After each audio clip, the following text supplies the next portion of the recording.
Things are building up in here. The landing gear is broken, the broken mirrors have spoken. There's no gas in this chamber, only abhorrence, abscess, leaching drainage. Ice will kill you as sure as shove you back into the Rio Grande. I want a hot dog at the beauty pageant. I want a crock pot on the Devil's Dare. I put my biscuits in the Devil's Bake Oven, and watched Tom Sawyer whip Sadie's sister lightly with a single tail, tall as a mainsail, but never true, and useless in a gale. Gallstones, wallstones, hailstones, milestones, blubber in the boiler, spermaceti on the knife, narwhal's horn smoking in the dim joint. He got tight when the bouncer entered, with ghostly sideburns, scrimshaw tattoos.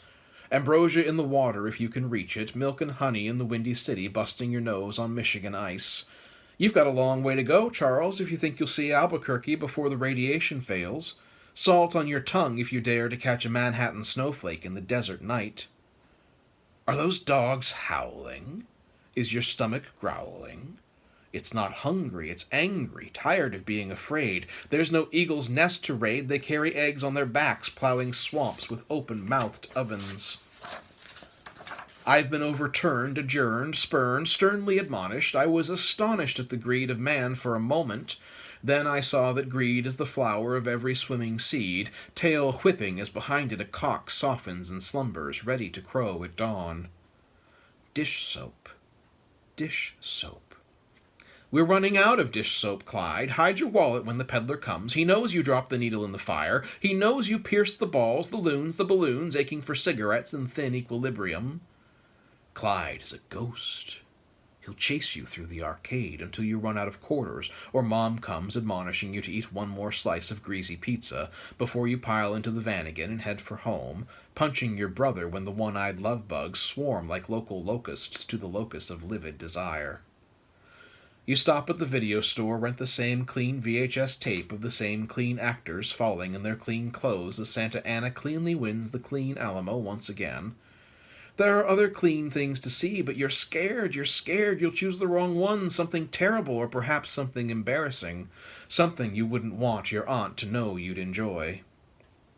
You fell in the rink, were cast in a cast, daydreamed of being cast away in some forbidden Atlantic shore, finding the bones of ancient mariners, grimed and frosted with sea foam and driftwood.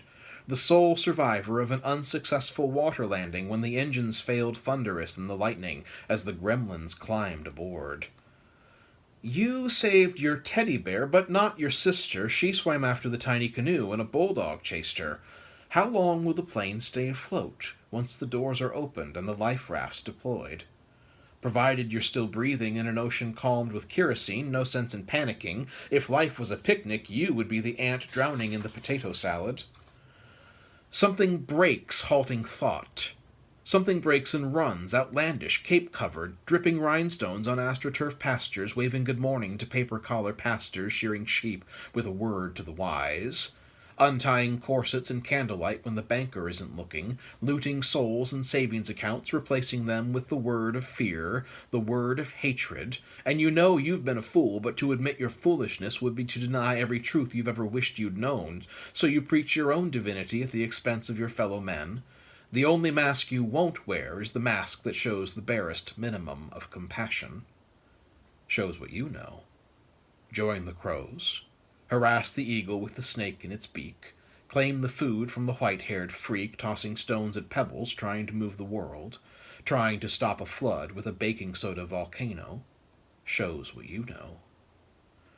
When the landing gear is broken and there's nothing but pavement because no rolling stone was left unpaved in the search for perpetual happiness, in the abandonment of grief, in the mirage of progress, in the theft of your sorrow replaced only with fear and a clawing need to buy fresh tea towels since yours are out of season. A moth wouldn't stand a chance in your house. There is no nourishment there, only future antiques on your perfectly dusted mantelpiece, waiting for a new Vesuvius to rise from the Potomac littoral, filling your house with ash and pumice, so that tourists 2,000 years hence can gawk at how pristine your life was, how calmly you sat in your recliner, Roku remote in hand, watching your demise live on television after so many years of knowledgeless decline. There are worse ways to go, but a heart attack on a mountaintop is not one of them. Tell all of those angels you'll see that I said hi, Everything must die, and I myself would rather cease when the time comes than talk small talk into those empty faces, living on boredom and cucumber sandwiches until eternity himself shrugs, gives up, and goes home to jerk off without pleasure, coming shamelessly at the thought of some fresh and nubile galaxy waiting to be conquered by the conscious.